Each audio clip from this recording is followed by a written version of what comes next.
how many trillions of dollars are in the STEM economy?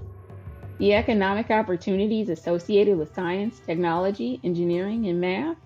For the fact that there are entire communities that are just like, nope, we're not going to participate in that because it involves math. And I'm trying to avoid math. Whatever major is the least amount of math, that's where I'm going, right? That's where we find ourselves. And I find it an injustice. On this episode of the American Scientist Podcast, an interview with astrophysicist Hakeem Oluseyi on his book, A Quantum Life, My Unlikely Journey from the Streets to the Stars. I'm Kendra Thomas.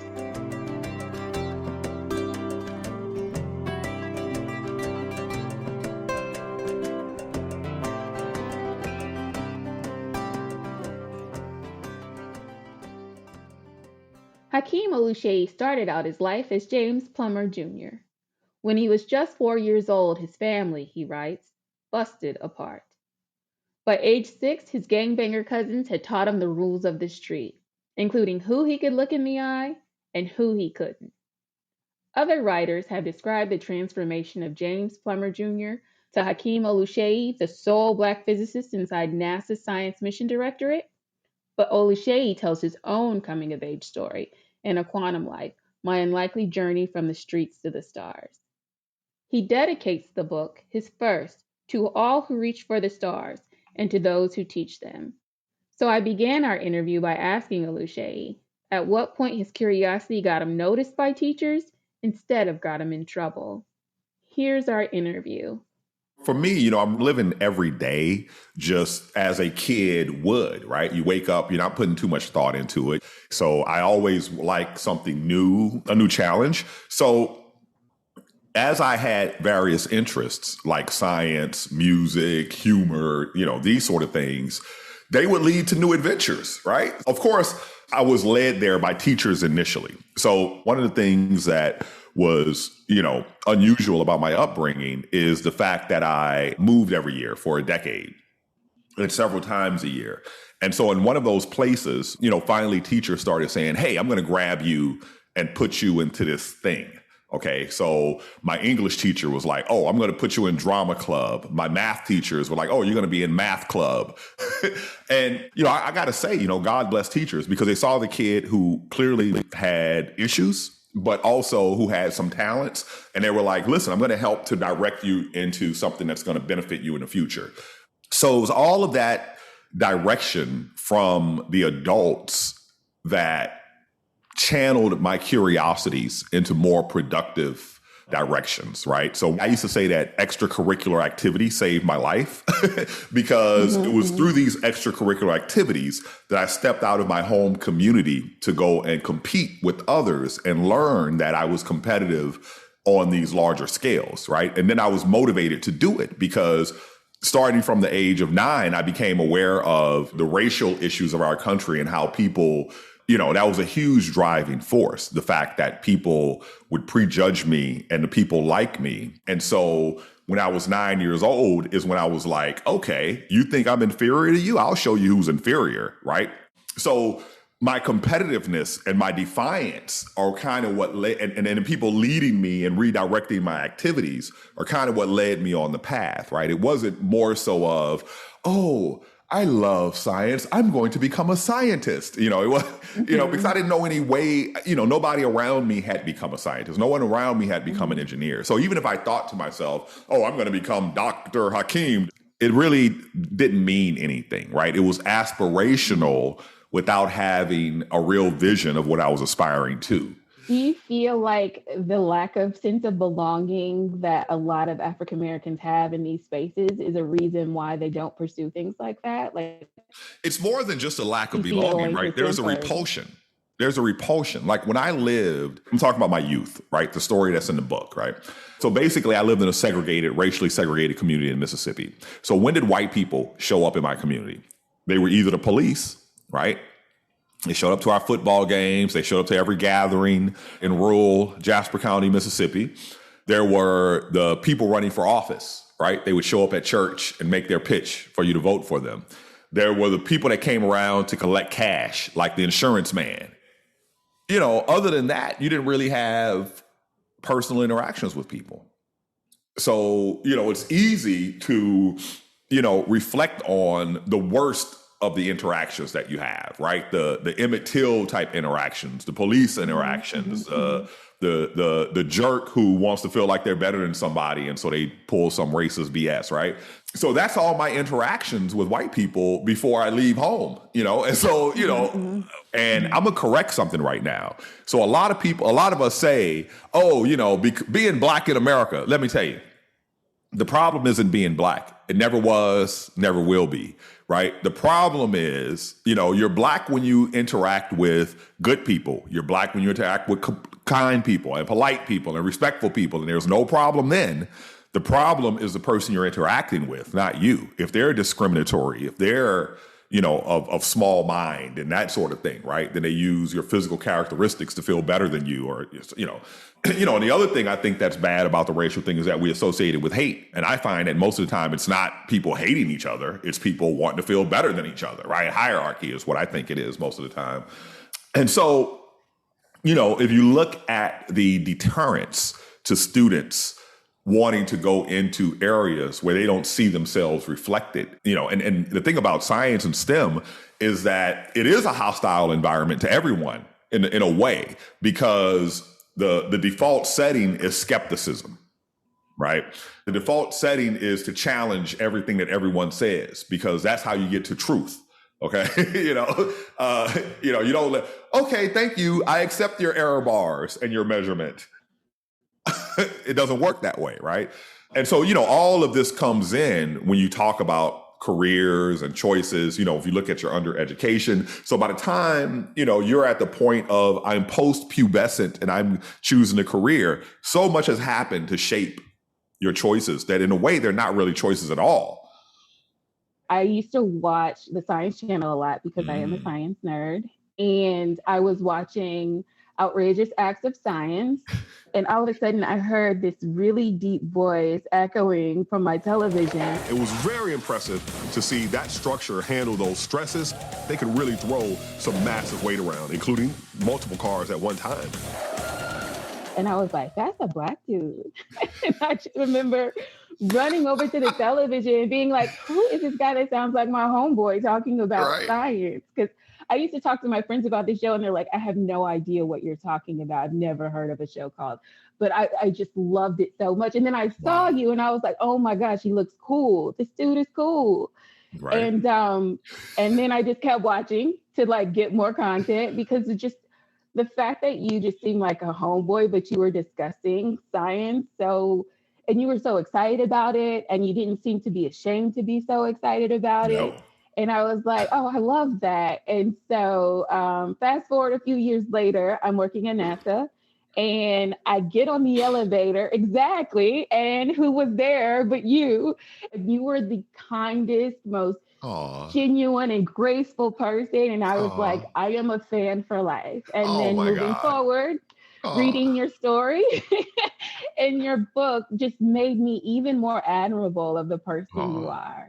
So, that is so sweet. Thank you for filling that blanket. We worked at NASA. Yeah. There was an overlap. Do you feel like you wrote the book for people like me, people who don't necessarily see themselves as scientists and who also may be in situations where it seems unfathomable to reach the space that you're in?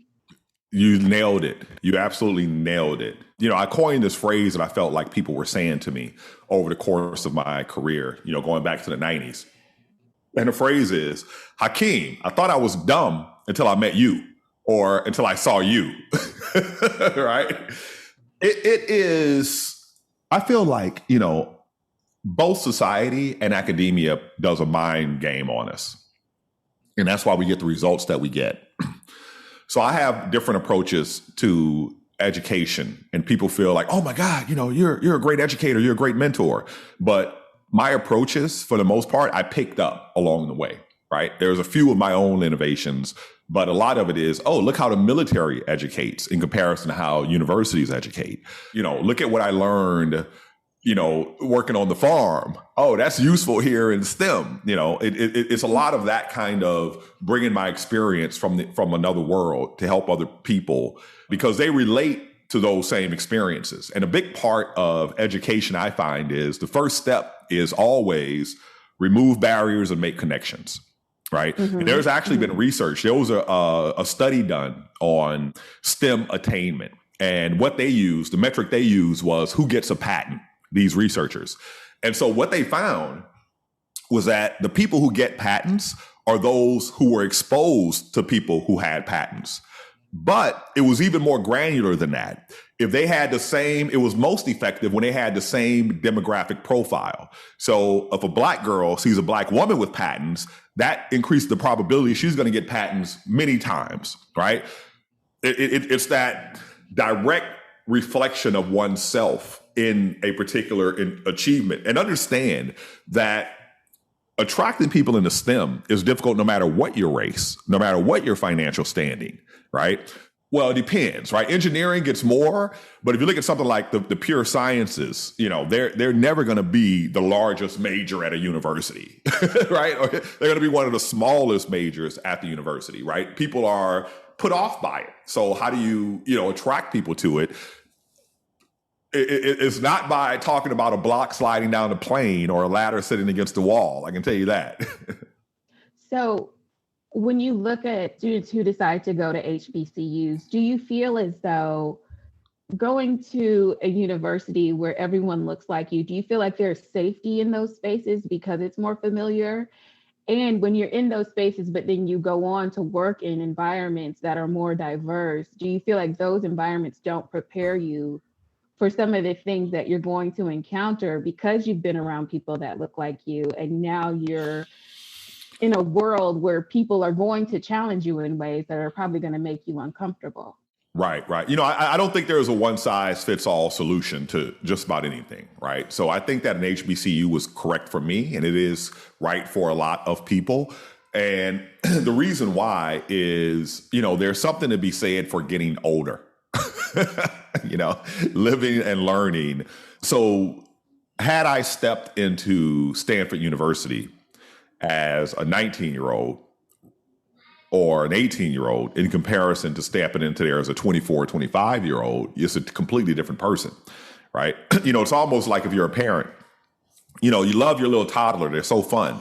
Then the kid reaches puberty and they're a completely different person. It's a different human being, right? Look up another decade, completely different person. We're like different humans in different eras. So what's right for you at that 17 to 22 year era might, time period, 17 to 24, 25 might be different, when you're talking about now the next 4 or 5 years. So, there are these programs called bridge programs where you have to bridge, the idea is that there's a variation in K through 12 education. And some people are not going to be as well educated academically as others. And there's a variation in undergraduate education, right? And some people aren't going to be as well educated. So let's bridge the gap before throwing you into the deep end of the really tough, most difficult stuff. So I think that HBCUs bridge a different gap. It's not necessarily the academic gap, although, that's necessary sometimes as well.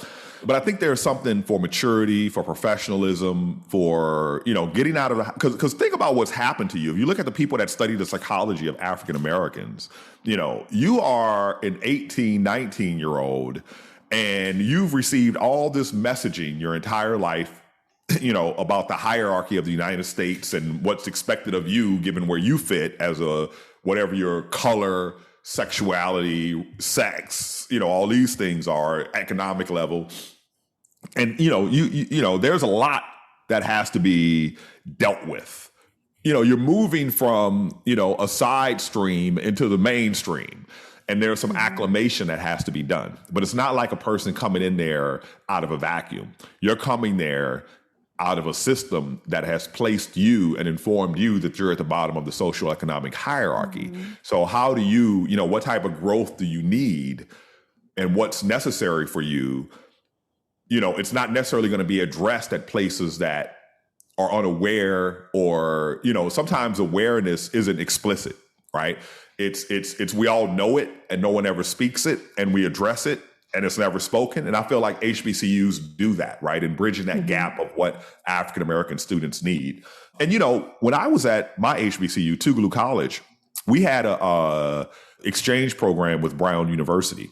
And so the two white students you'd see on campus every year, other than the one professor's son, were the Brown students. But what was interesting is very frequently the Brown students would transfer to Tougaloo and complete their degree at Tougaloo. So what was it about our HBCU that drove these non-African Americans to value it so much that they said, I'm going to pass by my Ivy League degree and get this HBCU degree from Mississippi, right? There's something there that's of value to many people, not just African Americans. A sense of belonging, a sense of community. People actually support each other. Yeah. So when you moved on That's to true. Stanford University from Tougaloo, you talk about having to deal with the class anxiety at that point, realizing that there was a separation despite your color based on your background and what your parents did and how you grew up and the money How you that speak. you had growing up. Correct, right. So how did you navigate that? Yeah. So, on the one hand, what you get out of something depends on, in large part, what you put into it, right? And who you are as a person. So I've always been incredibly open-minded and an adventurer and an explorer, right? Not everybody is that way. So dealing with it for me, I'm not eager to be offended. I like to be practical about life, and so when I got there, I held a lot of ideas that I later did not hold about things racial and otherwise, right? So, for example, when I left Mississippi, I literally thought every white person is a racist. That was my experience, right? Then I come to Stanford University, and I have a lot of experiences that, are similar to racist experiences. And my mind would automatically go to, this is racism that I am experiencing right now. So the example I often give is when people speak to you like they feel like they're superior to you, right? It triggers your racist radar.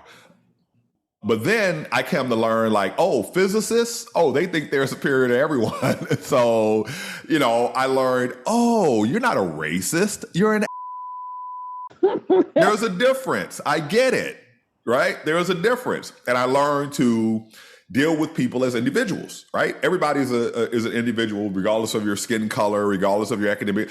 And so, that has led to so much richness in my life because literally at one day, I'm in the middle of Zambia killing a goat with a member of the Samburu and Maasai tribes. And then a few weeks later, I'm having lunch with a billionaire, and it's okay, you're a human and you're a human and I'm a human and we're all the same. So stop tripping.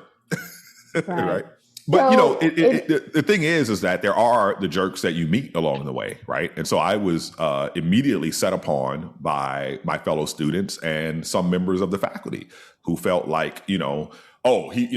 hierarchy was, he's not one of us, right? And so you'll see a phenomenon where it's why is it that everyone who works closely with this person thinks highly of them, but then the people who don't work with them at all feel like they don't belong? It wasn't just the white people, it was the black people too. Remember, I was country and I'm stepping on the West Coast, and I was man, these black people pronounce all their consonants. What's up with them?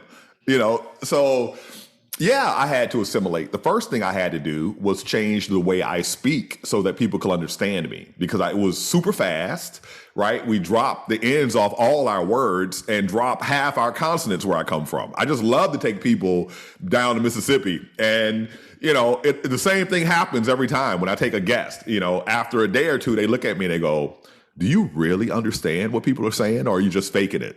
No, I really do because, I go slip right back into it when I'm there. So when I first got there, I felt like I had to be someone I wasn't in a way, right? I saw how people spoke differently. I saw how people operated differently. And it wasn't a race thing. It was a class thing, right? The African Americans around me might as well have been, any other race around me. It wasn't there. I didn't feel the same commonality like I would with Southerners. I felt like I wanted to run home, even though I couldn't run home. I felt a sense of, in the book, I tell the story of how these guys explicitly were mean to me, my fellow physics students, okay? I only needed to have one such experience till I'm not hanging out with y'all no more in any fashion, right? I'm done with you people because you guys clearly aren't interested in being kind to me. So why am I going to put myself in this position? But eventually, in about year 3, I said, you know what? Screw it. I'm just going to be me. And that really helped me tremendously, right? The world didn't fall apart. And it's just like, as I've developed in my career, okay? What I've seen as a mentor is that I have a lot of mentees for whom they encountered a critical moment at which they were about to go off the path. And there was an intervention, I intervened in my personal mentees, but just like people intervened in my life, I intervened in theirs. And you get them by that moment, then, they can continue on, or you lead them to, hey, I see you and I see what you're capable of and I see what you want. So let me lead you to something that you don't know about, but I know about because I just happen to be several decades older and have more experience, right? So let me introduce this to you, because the thing that's really the big injustice to me, if you think about the STEM economy, how many billions, hundreds of billions, $1 trillion are in the STEM economy? And for the fact that there are entire communities that are just like, no, we're not going to participate in that because it involves math. And I'm trying to avoid math. Whatever major is the least amount of math, that's where I'm going, right?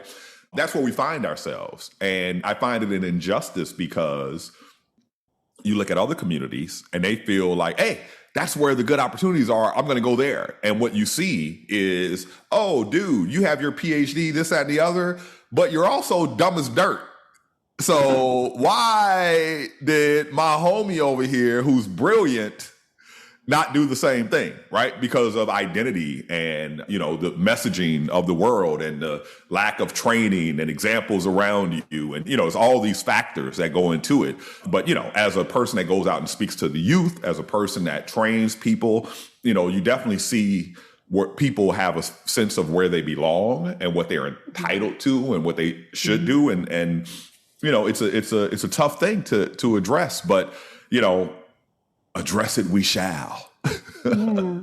Do you ever resent the fact that you have to be so much more equipped to handle so many more things, just to overcome so many things? No, I haven't been resentful of that. Once I hit 30, I'm just like, yeah. And once I found peace and centering, I guard it and I value it.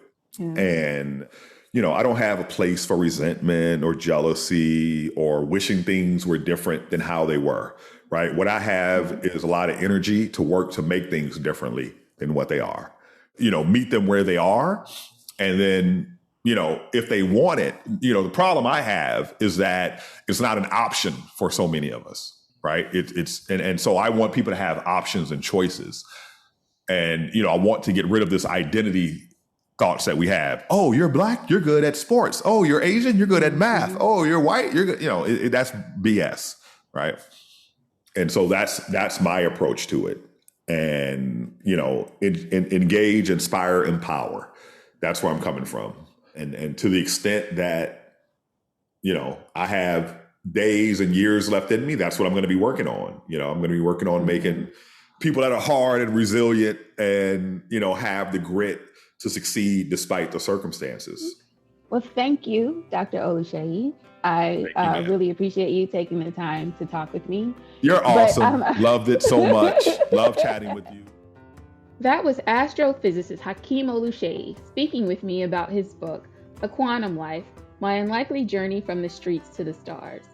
For a transcript of this podcast, please visit our website, www.americanscientist.org. and go to our science culture blog. You've been listening to a podcast from American Scientist Magazine, published by Sigma Xi, the Scientific Research Honor Society. This podcast was produced by Robert Frederick. I'm Kendra Thomas. Thank you for joining us.